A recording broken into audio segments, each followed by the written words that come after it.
என்னுடைய வசனத்த உங்க மனதுல வச்சு இருதயத்துல எழுதுவேங்கிறாரு. இருதயத்துல வச்சு மனதுல எழுதுவேன் அப்படிங்கிறாரு.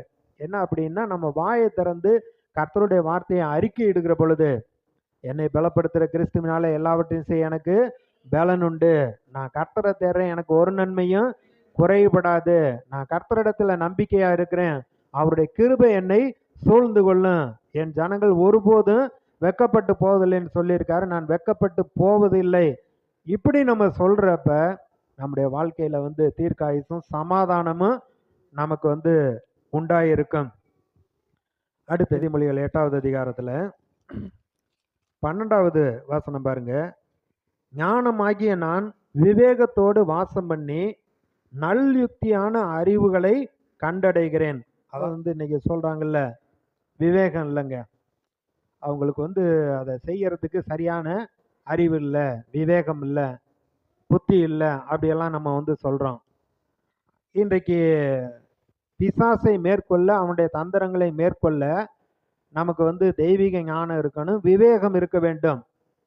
விவேகம் அப்படிங்கிறப்ப ஒரு ரெண்டு நம்ம வாழ்க்கையில இப்ப நம்ம பொருளாதாரத்திலையும் குடும்ப நல்வாழ்விலையும் நமக்கு உண்டாகக்கூடிய நன்மையிலையும் எப்படி நம்ம விவேகமா நடந்து கொள்ள வேணும், நடந்து கொண்டா அந்த வெற்றியை நம்ம பெற்றுக்கொள்ளலாம். இப்ப நீதிமொழிகள் 24வது அதிகாரம் 3-4 வசனம்.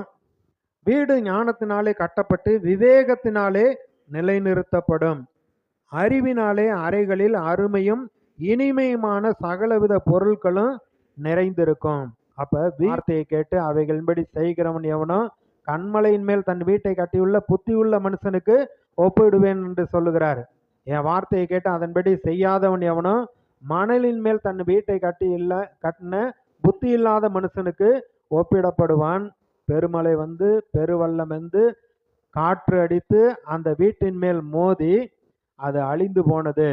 அப்ப வந்து பாருங்க, ஞானம் உள்ளவங்கிறப்ப கர்த்தருடைய வார்த்தையை கேட்டு விவேகத்தோடு வாழ்க்கையை வாழ வேண்டும், அறிவோடு புத்தியோடு வாழ வேண்டும். 1 பேதுரு 3:7. அந்தபடி புருஷர்களே, மனைவிகள் பலவீனமான பாண்டமா இருக்கிறபடியானால் உங்கள் ஜெபங்களுக்கு தடை வராதபடிக்கு நீங்கள் விவேகத்தோடு அவர்களுடனே வாழ்ந்து உங்களுடனே கூட அவர்களும் நித்திய ஜீவனாகிய கிருபையை சுதந்திரித்துக் கொள்ளுகிறவர்களானபடியால் அவர்களுக்கு செய்ய வேண்டிய கணத்தை செய்யுங்கள். வீட்டுக்கு தலைவர் புருஷர். அவர் வந்து குடும்பத்தில் இருக்கிறவர்களுடைய சூழ்நிலைகள்லாம் அறிந்து அவங்க பலவீனமா இருக்காங்க, சுகம் இல்லாம இருக்காங்கன்னா விவேகத்தோடு அவர்களோடு வாழ்ந்து